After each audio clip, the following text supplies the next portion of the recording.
아침 목소 오신 여러분들을 환영하고 축복합니다. 오늘은 열심을 넘어 진심으로 라는 제목을 가지고 이사야 29장 1절부터 14절까지 말씀을 함께 살펴봤으면 좋겠습니다. 먼저 1절부터 2절까지 말씀을 같이 보도록 하겠습니다. 슬프다 아리엘이여 아리엘이여 다윗이 진친 성읍이여 해마다 절기가 돌아오려니와 내가 아리엘을 괴롭게 하리니 그가 슬퍼하고 애곡하며 내게 아리엘과 같이 되리라. 오늘 본문에 보면 이렇게 되어 있습니다. 슬프다 아리엘이여 아리엘이여.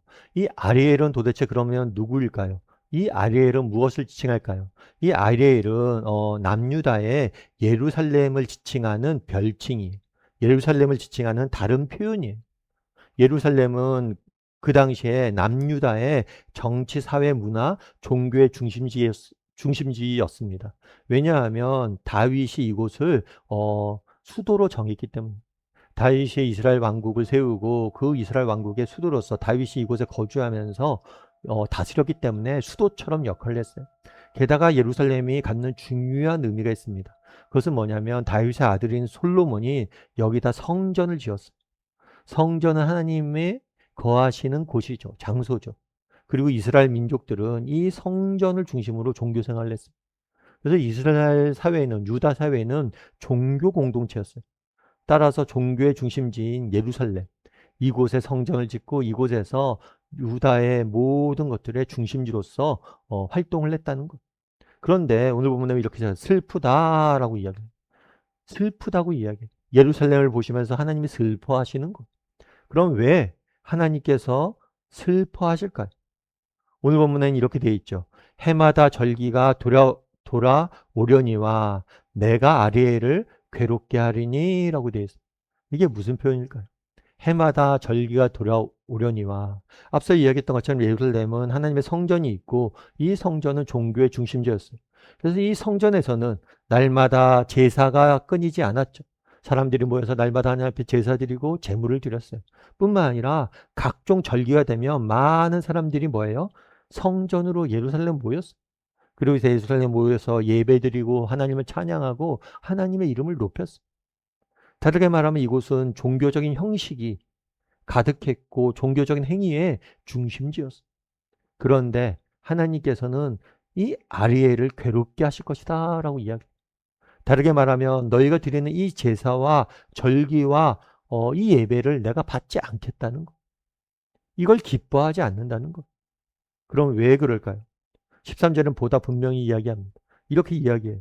주께서 이르시되 이 백성이 입으로는 나를 가까이하며 입술로는 나를 공경하나 그들의 마음은 내게서 멀리 떠났나니 그들이 나를 경외함은 사람의 계명으로 가르침을 받았을 뿐이니라. 뭐라고 얘기냐면 이 백성이 예루살렘 모여서 예배합니다. 제사 드립니다. 그런데 입으로는 나를 가까이하며 입술로는 나를 공경하나 겉으로 보면 형식적으로는 정말 하나님을 찬양하고 하나님을 예배하고 하나님께 제사 드립니다. 그런데 그들의 마음이 뭐예요?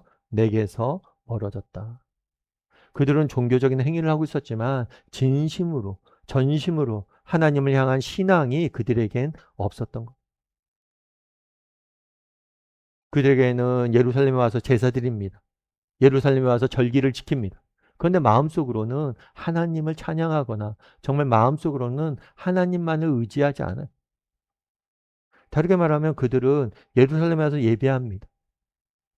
그리고 예루살렘에 와서 제사 지냅니다. 그런데 이것은 원 오브 댐이 많은 자신들이 의지하는 신들 중에 뭐예요? 하나예요, 하나.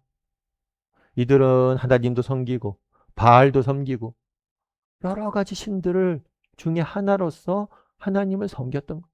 그래서 전심으로 하나님을 섬기고 정말 유일신으로 하나님을 받아들이고 하나님만을 의지한 게 아니라 다른 많은 것들 중에 하나로 뭐예요? 의지한 거. 그리고 뭐라고 되어 있냐면 그들이 나를 경외함이 사람의 경험으로 계명으로 가르침을 받았을 뿐이다. 다르게 말하면 사람의 계명이 뭐냐면 사람이 만든 율법, 사람이 만든 율법, 사람이 만든 규정, 사람이 만든 규칙. 그러니까 사람들의 가르침을 따라서 하는 거지 진심으로 나를 따르고 나에게 가르침을 받기 위해서 그렇게 한 것이 아니다. 그래서 예루살렘을 보고 뭐예요? 슬퍼한다라고 이야기를. 그렇다면 이 말씀을 가지고 우리도 한번 점검해 볼 필요가 있어요. 어떤 걸 점검해 볼 필요가 있을까요? 우리 자신의 마음을 한번 점검해 볼 필요가 있겠죠. 우리는 어떠한가? 우리는 어떠한가? 우리는 어떠한가? 정말 우리는 정말 이런 책망을 듣지 않아도 되는가? 나는 형식적으로만 하나님을 섬기고 있지 않은가? 내가 진짜 진심으로 하나님을 예배하고 있는가? 이 부분에 대해서 한번 점검을 해봐야 돼요. 특별히 정말 신앙생활을 오래 했던 분들이 이런 정말 증상이 나타나기 쉽겠죠. 그래서 저도 마찬가지인 거예요. 저도 목사이기 때문에 어쩌면 이 부분에 대해서 가장 뭐예요? 가장 위험할 수 있는 사람. 여러분들 중에서 정말 그렇겠죠. 여러분, 우리 다음 교회 여러분들이 계신데, 여러분들 중에서, 우리 중에서 정말 가장 예배를 많이 드리는 사람이 누굴까요? 저기겠죠. 여러분들은 뭐 부득이한 이유로 예배 빠질 수 있지만 전 빠질 수 없잖아요. 또 정말 가장 많이 말씀 많이 보는 사람 누굴까요? 저겠죠. 제가 여러분에게 말씀을 가르쳐야 되니까 한 번이라도 더 볼 거 아니에요. 기도도 마찬가지. 제가 여러분보다 더 많이 기도하겠죠. 그런데 그런 것들이 정말 많이 한다고 되는 게 아닐 수 있어요. 물론 적게 하는 것보다 많이 하는 게 낫죠. 근데 정말 내가 하나님 앞에 예배 드리는데 정말 전심으로 예배 드리는가? 진심으로 예배 드리는가? 이 부분에 대해서 늘 점검해 봐야 돼. 늘 점검. 늘 점검. 그 제가 예전에 우리 선배 중에서 한 명이 그런 기도를 하더라고요. 예배를 앞두고 이렇게 예배를 위해서 기도하는데 토요일 날 기도하는 거예요. 예배를 위해서 기도하는데 그런 얘기를 하다가 하나님 내일 예배가 제 생에 처음 드려지는 예배처럼 감격이 넘치게 도와주시고 내 생의 마지막 드려지는 예배처럼 그런 간절함이 넘치게 해달라. 참 그 얘기를 듣고 제가 굉장히 많이 공감이 됐어요. 여러분 정말 우리가 처음 예배 드렸을 때 그 감격 그리고 정말 우리가 오늘 드려지는 이 예배가 마지막 예배다. 했을 때 여러분들 어떤 마음으로 드리겠어요? 우리가 신앙생활 할 때 정말 조심한 게 뭐냐면 익숙함이에요. 익숙해진 거죠. 익숙해져서 그 익숙해지다 보면 뭐예요? 형식적으로 변하게 되고 습관적으로 변하게 되고 물론 여러분 습관이 나쁜 게 아니에요. 여러분 우리 자녀들에게 믿음의 습관을 가르쳐야 돼요. 정말 그래야지 정말 내가 의지하던 내가 원하든 원하지 않던 습관적으로 신앙에 붙어 있으려고 노력해야 되고 예배 드리려고 노력을 해야 돼요. 그래서 습관을 갖추는 건 영적 성장에 있어서 굉장히 중요합니다. 여러분 오늘 아침에 아침 묵상하잖아요. 이것도 그냥 습관적으로 해야 돼. 무조건 한다. 내가 마음이 어떻던 어떤 상황이 어떤 형편인지는 무조건 한다 해야지 하게 되는 게 영적인 생활이에요. 그런데 습관이 굉장히 중요합니다. 그래서 근데 문제는 뭐예요? 이 습관이 굉장히 중요함에 동시에 뭐예요? 위험이 있는 거예요. 습관이 없는 것보다는 습관이 있는 게 낫습니다. 그런데 우리가 습관이 이게 잡혀졌다. 그러면 그다음부터 조심해야 돼. 뭘요? 이게 형식으로 변하고 있지 않은지. 형식적으로만 그렇게 하고 있지 않은지. 그래서 여러분들 늘 정말 신앙생활은 기본적으로 습관입니다.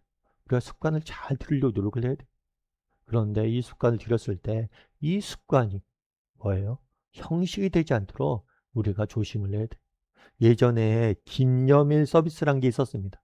기념일 서비스가 뭐냐면 기념일만 되면 뭘 하는 거예요? 딱 이렇게 해주는 거예요. 기념일만 되면 선물을 보내준 거예요. 예를 들면 그런 거죠. 내가 꽃집에 예약을 해놓습니다. 우리 아내 생일이 언제입니다 하고 딱 예약을 해놔요. 그러면 그 생일이 되면 그 꽃집에서 선물을 보내요.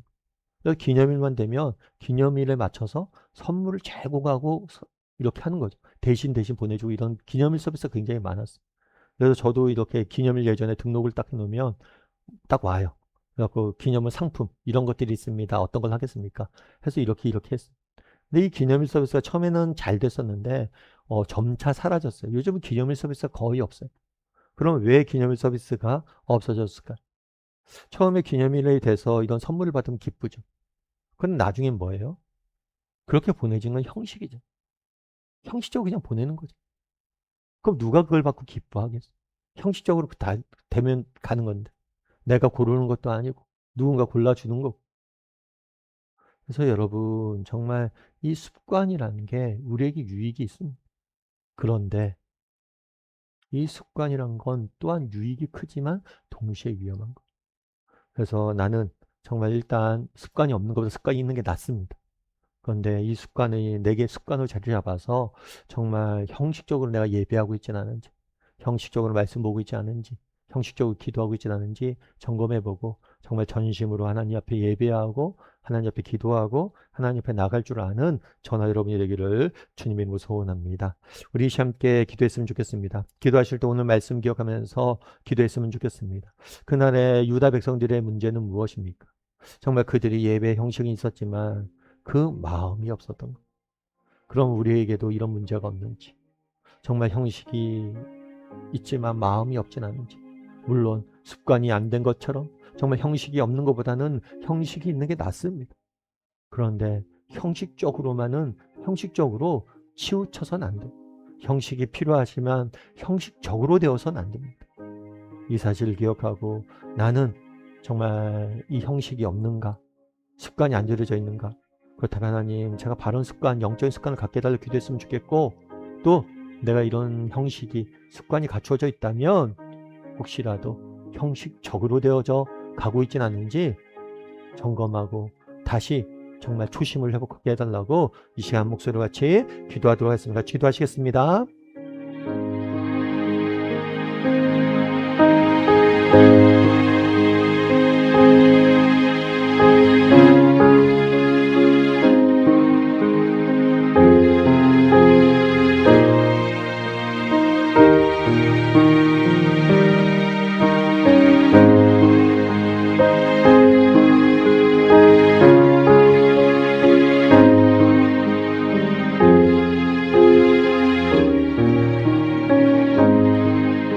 사랑의 하나님, 우리 신앙에 형식이 필요함을 저희가 압니다.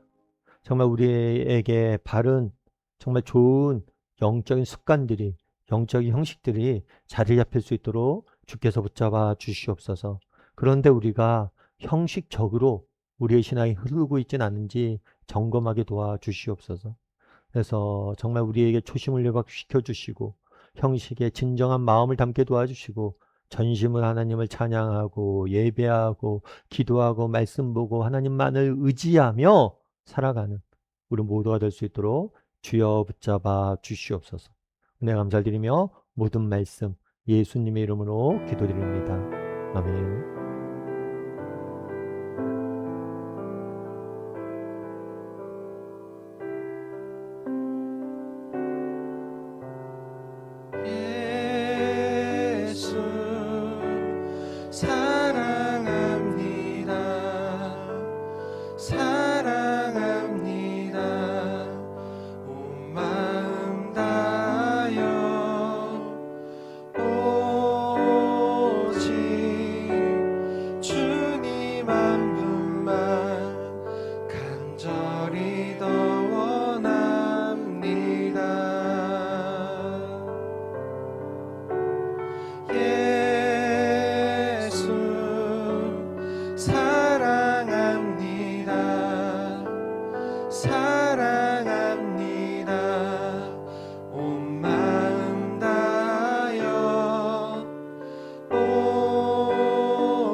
주소서 주님